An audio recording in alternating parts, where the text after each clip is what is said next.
This house looks like from movie. It's like from horror movies. Please.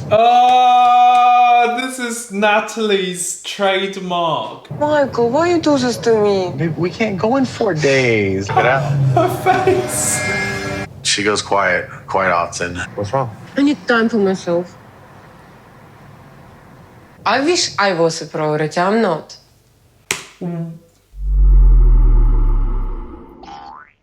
Welcome to this episode of Relationship Investigation. I am Mr. Self-Worth, and on this channel we use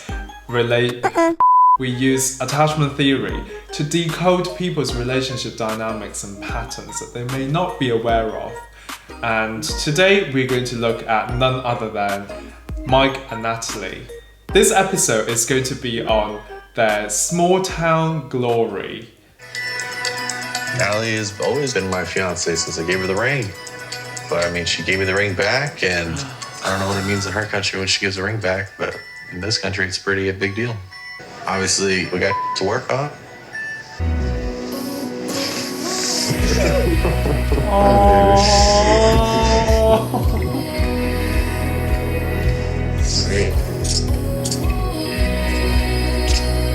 He's very wise. No good outcome has ever come out of a rushed and irrational decision. Oh my God, I'm in America. Welcome to America, baby. Yeah. I'm so happy that I arrived. I'm extremely happy. It is long overdue. I can't believe that she is here in America.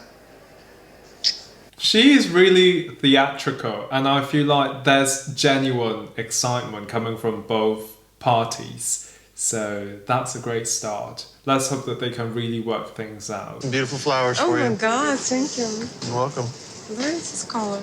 Huh? Very purple. You don't like purple? I'm glad that she's able to find appreciation in him, because it hasn't always been the case. Welcome home, baby. Big truck. We opened up and Jump on in. Come on, babe. this house looks like from movie. It's like from horror movies.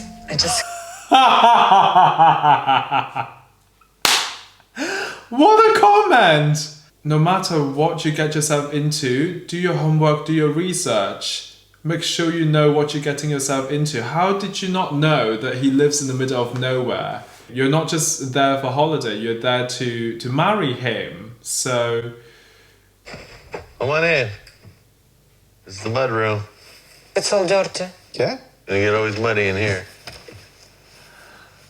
You should step over there a little bit farther because they're gonna get wet. I'm still trying to analyze why she was being demanding. Can you open the door for me?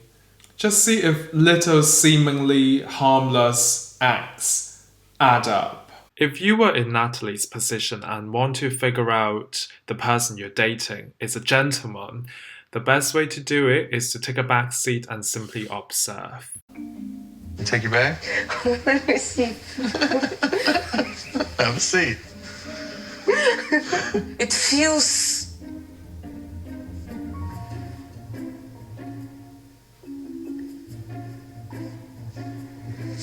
I don't know. Nervous laughters, extremely uncomfortable. Obviously, she's disappointed with the living situation. There you go. Come say hi. She's here. She wants to say hi to you. Oh. Me and Boo Boo. That's my girl right there.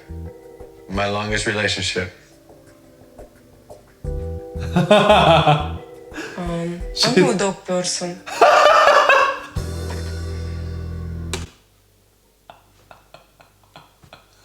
You have to give her a little bit of credit. She's trying to be polite. She's not going in for the kill, at least. If you haven't already checked out other Mike and Natalie, I'm going to link it in the pop-up banner.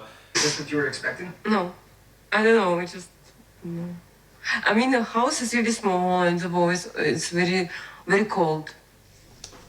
Huh? It's cold. Because it's a bunch of snow and stuff outside. I It's mean, inside freezing. it's cold. It's, well, that's what happens during winter. I don't like this response. This is a little bit dismissive because it's like, well, it is what it is, as opposed to crank up the radiator immediately. Come on, teeny tiny bit of avoidant trait here. Show you a little bit of things here and there, okay? Oh, I'm excited to see the town. It's perfect timing right now. The sun's out, looks nice, you know? Oh, cute. I'm excited to see the town. Oh, she's so cute. This is the co-op where my dad worked and ran for 25 years here. Mm-hmm. They got little antique shops and gift shops and stuff like this. Okay, that tool is not the most exciting tool, let's face it. And I'm like, what's going on? Oh my God, there are no action, nothing to do. You know, just more like hometowny, small stuff, you know? You know, there is a famous waterfall. And I read that this waterfall here somewhere. Well, this is why you should always do your homework, let alone moving across the world to somewhere that you've never been before. Snoqualmie? Yeah. I really want to go, I've never go seen there. that one. Yeah, you should check it out. It's very far, about a 2 to 3 hour drive. I think probably the weekend after that'd be better. Why? That way we could spend some time there, you know? There's just really short notice. Please. This is Natalie's trademark. Please. Darling, you're not a little girl. What? She has a lot of growing up to do. Please, can we go next weekend? Yeah, we can't go this coming weekend. Today, What does it mean this coming weekend? Today is Sunday. That's so 5 I have days to away. wait 2 weeks? Yeah. Could you just 5 days is fine. Michael, we have all days by myself. Please. All right, look, listen. Communicating as if the other person's schedule doesn't matter. Obviously, she has just moved to America and they're not yet married. She's unable to work. He is the only source of income in the household. Come on. You must take into the other person's decision and reasons behind the decisions into account. How could you not think of something to do, like have a hobby, do yoga, work out, do whatever? I can't get Friday off. I would have to go to work and then drive all the way back to get you and then drive all the way back. Does that make sense? Mike works really hard and he doesn't have time. I understand it because he gets home when it's night and he doesn't have time for it. But I wish I was a priority. I'm not. Hold on a second. You just said that you understand. No, you do not understand. I'm sorry. When you say you understand, then you wouldn't complain. He works so hard for a reason. He's not out partying all day and night. And this is why listening to understand is the key to a successful relationship. Hey, baby. Are you okay? Michael, why you do this to me? Baby, we can't go in 4 days, love. What will I do for days here? I will clean all house in 1 day. I will explore all city in 1 day. I will unpack in 2 hours. What after I will do? I'm sorry. But this is the big shopping center here. He's trying to make it better for her and apologize when it's not even his fault. I seem to be really harsh on this Natalie gal, but I'm just trying to break it down piece by piece so that it makes sense to you and I. I hope that it does. And if it does, give me a thumbs up. Some nice restaurants and stuff over there. This is where I go get my hair cut over here. Bless you. It's nice to get out here and walk around. Check it out. Her face. She's such a little girl. Natalie got this little on and off switch. She goes quiet quite often, and it's sometimes really tough to figure out. So I mean, I just take it as she's processing something. I don't know if you understand how much I appreciate Mike's self-dialogues and thought process, because he understands that it's not like he did something wrong. I'll give you an example. Anxious preoccupied would try and do everything to make it better for her. Fearful avoidant would, come back and fight and have verbal disagreement and make it worse. Or dismissive attachment would simply just shut off, and you're not speaking, then I'm not speaking either. It's very clear that Natalie is manipulative and that she is very anxious preoccupied as well as fearful avoidant. A lot of the times these two attachment traits really do exist together. She's so pissed off. What's wrong?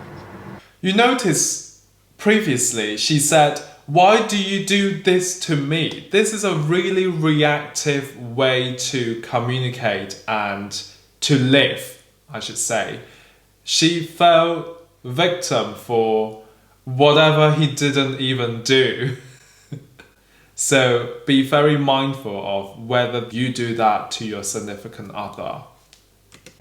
Gotta use your words here. What's wrong? I need time for myself.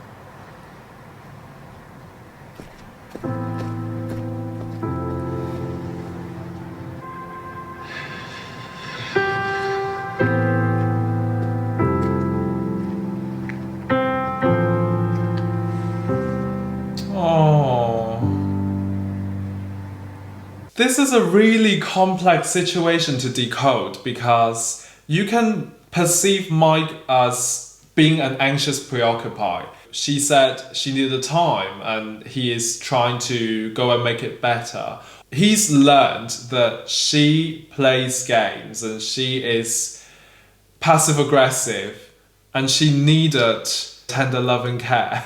I would choose to perceive him as emotionally available and secure based on his track record. Attachment theory is so priceless because the same action can be interpreted. The same action can be interpreted very differently based on each individual. I'm frustrated. Food. You gotta talk to me. It's called communication. You can't talk to me. What's the point? Talk about what? Baby, talk about anything. Life. What is going through your head? You're crying right now. What are you... Oh, bless him. Okay, I have to say that this is a little bit anxious preoccupied, but it's the first time that I have ever seen him displaying anxious traits. As for Natalie, she's just very passive aggressive. Talk about what? He's very communicative and it's so attractive to see when guys are able to articulate their feelings. I'm not asking you to talk about a specific subject. All you're telling me is I'm cold. I'm cold. I'm frustrated because it's totally different from my life. I think Michael doesn't understand what I'm going through. He's trying to tell me that it's gonna be okay and everything's gonna be fine. But I don't feel like it's gonna be fine. If you are in Natalie's situation, then you should know that if it doesn't feel like it's fine, try to look at the bigger picture. And if it's not for you, then you need to consider the option to leave. It's getting clearer and clearer that Natalie is extremely insecure and there's a lot that she can do about it. Shed a light on what you're unaware of and stop falling victim altogether. I hope you enjoyed today's video, and if you did, make sure you subscribe because I upload regularly, and check out more of Mike and Natalie or other relationship analysis here and there. And also I have my self-acceptance journey for you to look at. Stay gorgeous, my darlings. See you next time.